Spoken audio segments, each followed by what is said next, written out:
Hello everyone, this is Shelly is here and today your subject is geography, chapter agriculture and topic is non-food crop.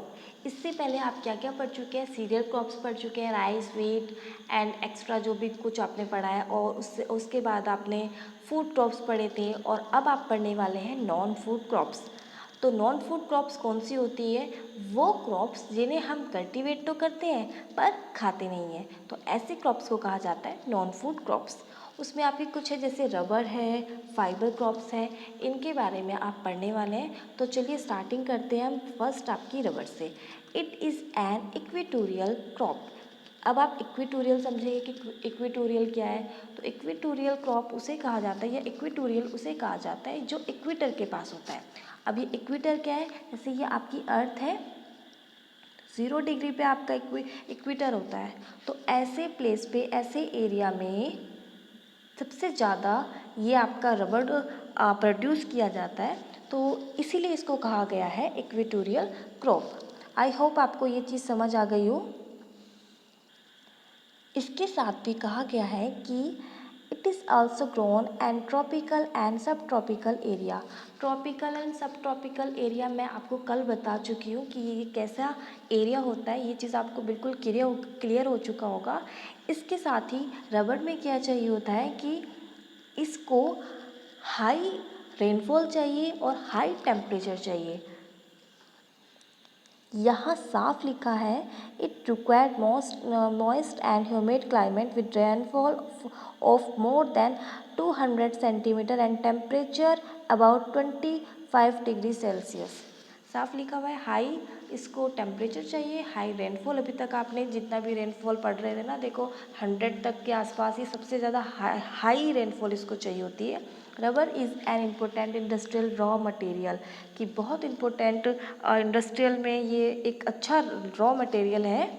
और ये कहाँ का सबसे ज़्यादा grow होता है? केरला, तमिलनाडु, कर्नाटका, अंडमान निकोबार, आइसलैंड, ये सबसे ज़्यादा यहाँ ग्रो किया जाता है। और ये आपका इंडिया की रैंक यहाँ है फिफ्थ रैंक है इसकी। आई होप आपको ये चीज़ समझ आ गई हो। हाँ, अगर एक चीज़ और पूछूं कि रबड़ से आप क्या समझते हो रबड़ का यूज़, तो हम आपके माइंड में एकदम ये आएगा कि रबड़ का यूज़ वो इरेज करने में, मिटाने में नहीं। अरे रबड़ का यूज़ टायर बनाने में, बहुत सारी चीज़ें, बहुत इंडस्ट्री में यूज़ होता है। वो थोड़ा सोचो ना, अगर आप यहाँ पे एक्टिविटी भी दी गई है, let list the item which are made of rubber and are used by us, कि क्या क्या बनता है रबड़ से और कैसे कैसे कैसे मतलब किस में हम यूज़ करते हैं। एक्टिविटी दी गई है, आप अगर चाहें तो आप इसे कर सकते हैं, कीजिए। अब अगर सेकंड पे आते हैं, सेकंड है आपका फाइबर क्रॉप। फाइबर क्रॉप के बारे में हम पढ़ने वाले हैं अब, जिसमें आपका cotton, jute, hemp and natural silk are the 4 major fibre crop grown in India. कौन कौन से हैं? Cotton, jute, hemp and natural silk. अब इसमें सबसे पहले बात की है सिल्क के बारे में। सिल्क की अगर बात करें तो जैसे कि अभी सिल्क किसी पेड़ पे उगता नहीं है।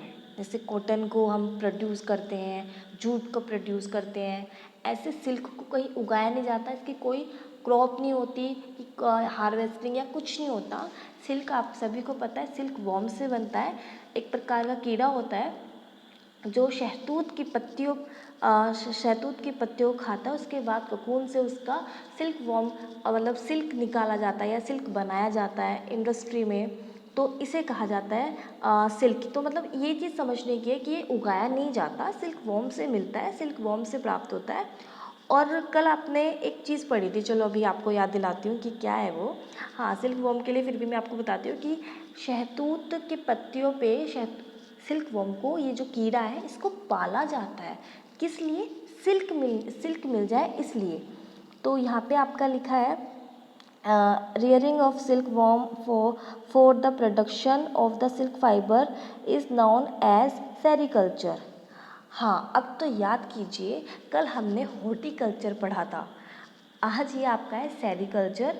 सेरीकल्चर किसे कहते हैं? कि ये जो आपका प्रोडक्शन हो रहा है सिल्क वॉर्म से, सिल्क बनाने का प्रोडक्शन हो रहा है, इस प्रोसेसिंग को कहा जाता है सेरीकल्चर। आई होप आपको हॉर्टिकल्चर कल क्लियर हो गया होगा और आज आपको सेरिकल्चर क्लियर हो गया होगा। कि आपको ये बात तो क्लियर हो गई कि सिल्क का कोई पौधा नहीं होता है, इसकी कोई फसल नहीं होती है। नेक्स्ट आते हैं कॉटन पे। ये आपका फाइबर है, ये भी फाइबर क्रॉप है, आपकी fibre crop main fibre crop है। India is believed to be the original home of cotton plants. Cotton कहाँ से मिलता है? देखो, कॉटन के प्लांट्स होते हैं, पौधे होते हैं। आपके पेज नंबर 42 पे इसका डायग्राम भी आपको एक पिक्चर दी गई है, आप उसे देख सकते हैं। उसमें कॉटन बॉल्स होती हैं, उससे हमें कॉटन मिलता है। कॉटन के अब ये अगर आप टेक्सटाइल कभी पढ़ो ना, टेक्सटाइल के बारे में, टाइल्स से मतलब मत निकाल लेना। टाइल्स टेक्सटाइल वस्त्र विज्ञान को कहा जाता है, ठीक है, या टेक्सटाइल इंडस्ट्री वस्त्र उद्योग को कहा जाता है। सॉरी।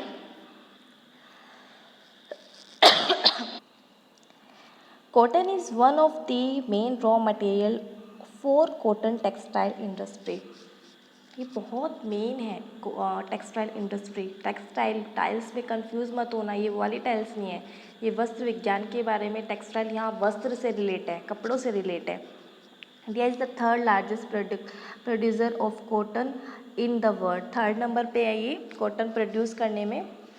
ये आपका ग्रो होता है ब्लैक सॉइल में, काली मिट्टी में।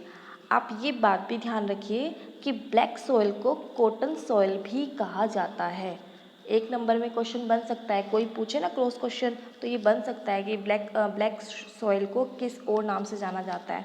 तो कॉटन सॉइल के नाम से जाना जाता है क्योंकि इसमें कॉटन का प्रोडक्शन बहुत अच्छे से, बहुत बिल्कुल इसमें सबसे ज़्यादा किया जा सकता है, ठीक है। और इसमें require high temperature and light rainfall. Temperature high चाहिए, लाइट रेनफॉल चाहिए।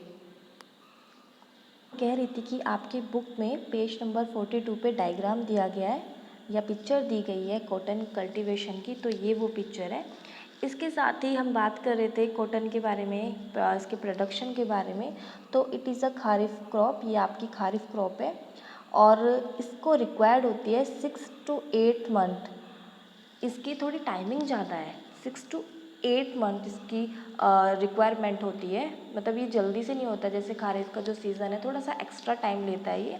और अगर मेजर स्टेट की बात करते हैं तो महाराष्ट्र, गुजरात, मध्य प्रदेश, कर्नाटका, आंध्र प्रदेश, तमिलनाडु, पंजाब, हरियाणा एंड उत्तर प्रदेश। अगर आपको कोई मान लो कॉटन का एरिया नहीं बताता, स्टेट नहीं बताता है, तो खुद से आप सोचिए ब्लैक सोइल कहाँ कहाँ पाई जाती है। आपको अगर ये पता है कि ब्लैक सोइल कहाँ कहाँ पाई जाती है तो आप अपने आप से खुद से बता सकते हैं कि यहाँ यहाँ पाई जाती है, यहाँ यहाँ कॉटन सबसे ज़्यादा होता होगा, ठीक है। आई थिंक आपको क्लियर हो गया होगा। नेक्स्ट हम पढ़ते हैं जूट। छोटा सा टॉपिक है, आपको जल्द ही क्लियर हो जाएगा। Jute, it is known as the golden fibre. एक क्वेश्चन बन जाता है, गोल्डन फाइबर किसे कहा जाता है? जूट को। अब इसे गोल्डन फाइबर क्यों कहा जाता है? क्यों, बहुत महंगा है क्या ये? नहीं, ऐसा नहीं है, महंगा तो है लेकिन इसका जो कलर है ना वो थोड़ा गोल्डन में आता है, ब्राउनिश शेड होती है थोड़ी इसकी। आप सभी ने देखा है, थोड़ा माइंड तो घुमाइए और सोचिए कि हमने जूट कहाँ देखा है। ऑफ कोर्स आप सभी ने देखा है जूट की रस्सियाँ। तो ये थोड़ा महंगा होता है। और ये महंगा क्यों होता है? क्योंकि इसमें बहुत ज़्यादा मेहनत की जाती है, इसलिए ये महंगा होता है, ठीक है। के लिए high temperature is required, high temperature चाहिए होता है एंड इसके साथ साथ ही हाई रेनफॉल भी चाहिए होता है। यहाँ लिखा नहीं है फिर भी मैं आपको बता रही हूँ कि हाई टेम्परेचर के साथ साथ हाई रेनफॉल भी चाहिए होता है। और इसके स्टेट्स आपको दिए हुए हैं, इसमें जितना दिया गया है सिर्फ उतना ही बता रही हूँ क्योंकि आपको इतना ही आना है। वेस्ट बंगाल, बिहार, असम, उड़ीसा, मेघालय, ये आपके मेजर स्टेट हैं आपके। और इसका यूज़ कहाँ कहाँ किया जाता है? देखिए, जूट के बैग्स बनते हैं, मैट, रोप, यार्न, कारपेट, ये सब बनाया जाता है जूट का। अगर आप थोड़ा सा पढ़ेंगे ना टेक्सटाइल के बारे में तो क्या कैसे क्या बनता है। अगर मैं आपको थोड़ा कॉटन के बारे में बताई ना तो कॉटन बॉल से उसको मतलब उसमें कॉम्बिंग करके उसके रेशे यानी फाइबर, सबसे फाइबर मीन क्या होता है? फाइबर मीन होता है रेशा, आप अपने कपड़े की उसमें देखेंगे ना थोड़ा सा, तो आपको रेशा दिखेगा। उसके बाद फाइबर से रेशे को थोड़ा घुमा कर स्प्रिंग करके घुमा घुमा के जैसे हम चुन्नियाँ करते होंगे ना बचपन में, आप पूरी ऐंठ देते हैं किसी चीज़ को, उस तरीके से घुमा घुमा के एक यान बनता है। यान कहा जाता है धागे को। कभी धागे को भी देखना, उसमें ऐंठन ऐंठन दी जाती है। फिर ऐंठन मतलब फिर पहले आपका बना, फर्स्ट आपका है फाइबर, ठीक है। फाइबर से आपने बनाया यान, यान जिसे हम धागा या थ्रेड भी बोलते हैं, और यान से बना आपका फैब्रिक। फैब्रिक यानी वस्त्र, अभी आपने वो रेडी नहीं किया, और फैब्रिक से बनता है गारमेंट्स। ये आपको पता होना चाहिए। पहले फाइबर होता है, फाइबर से यान बनता है, यान से फैब्रिक बनता है यानी वस्त्र बनता है बिना सिला हुआ, और उसके बाद आपके गारमेंट्स बनते हैं। आई होप थोड़ा सा ये सही आपके इसमें नहीं था, मैंने आपको फिर भी बता दिया है। आई होप आपको non food crops, rubber, fibre crops में आपका कॉटन एंड जूट आपको क्लियर हो गया। अगर आपको कोई कन्फ्यूज़न है तो आप पूछ सकते हैं। Okay, now good bye.